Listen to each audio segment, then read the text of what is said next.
Hey everyone, I'm back, and today we're going to be talking about Transformers, and this movie came out in 2007, directed by Michael Bay, and fun fact, I actually saw this movie back when it came out in theaters. I was kind of excited. I didn't know anything about Transformers in general, and after watching this movie, I was like, oh, that was cool and kind of fun, and I was curious as to like where they would take this universe, and it was a big hit, made quite a bit of money, and we got quite a few sequels and installments in this franchise, and it's still going. And there were things that I did enjoy about the movie, even though I do think this is an incredibly flawed film. One thing that I liked was the music at points. I did enjoy the music. I found it to be memorable, even if it did sound reminiscent of other films that I've seen, like Batman Begins. There were points where it just reminded me of the score for that movie, and there were moments where it did remind me of Terminator, if I'm being honest. Just at least two moments where it stood out to me. I was like, what is this? That didn't need to be there.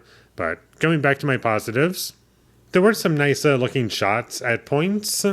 Like nice wide shots where you can see the location. It doesn't feel claustrophobic. And that's mostly in the first half. And they're pretty spread out in the first half of the film. But when they show up, it's always nice to see them. And the visual effects in the movie, for the time, 2007, look pretty great. And even today, they look pretty good. And there are moments where you can tell where it's CG and parts where it's practical.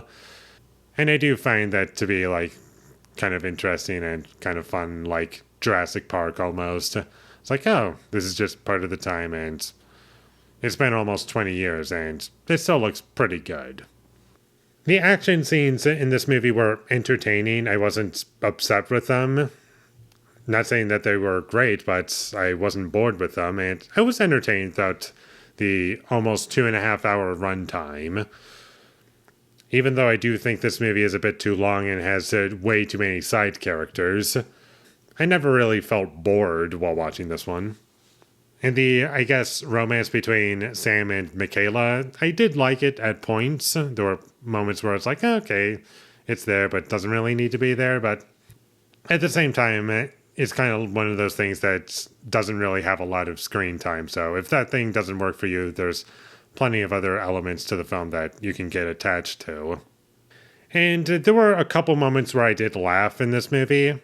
Surprisingly, like at intentional comedy, like there were a couple moments where I did laugh, which is more than I can say for a lot of Michael Bay movies, that never once do I laugh, like at something that's intentionally funny. Whereas in this one, there were a couple moments where I did find it to be kind of funny.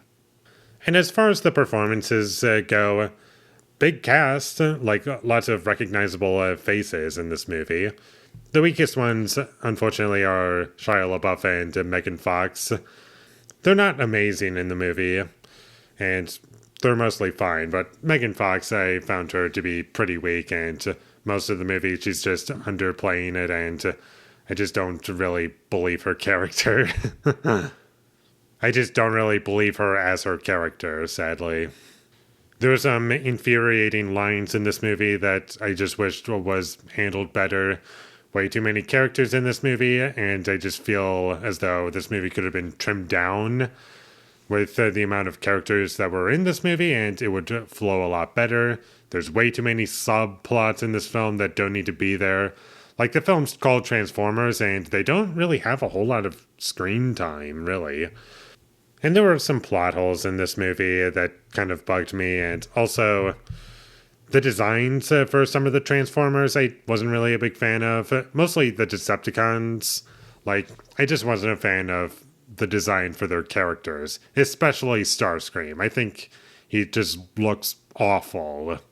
It's such a bad character design, I feel. And one performance that I did like was Hugo Weaving as Megatron. I thought he was good in the movie, even though he has like 10 minutes of screen time, like Megatron. But, you know, it's nice to hear Hugo Weaving voicing the character. I thought he did a good job in this film. Also, another criticism is that the amount of product placement in this movie is ridiculous. Like, there's more screen time of product placement in this movie than there are Transformers screen time in this film.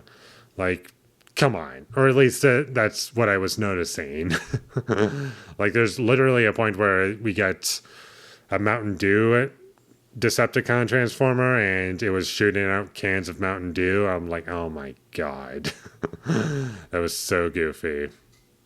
And that's about all I have to say about Transformers. It was nostalgic for me. I did enjoy revisiting the film.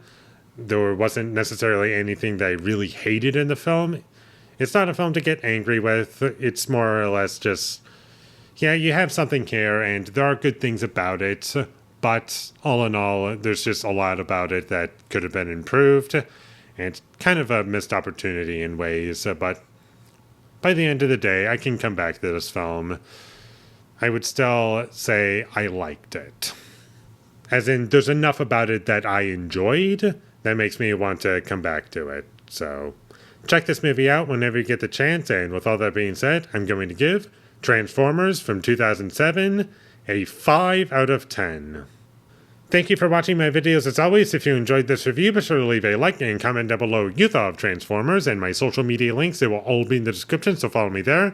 And last but not least, subscribe to be a part of Foley Nation, and I'll see you when I get my next review up, and that is going to be for Transformers Revenge of the Fallen. So look forward to that, but until I get that up, thank you for watching and have a great day.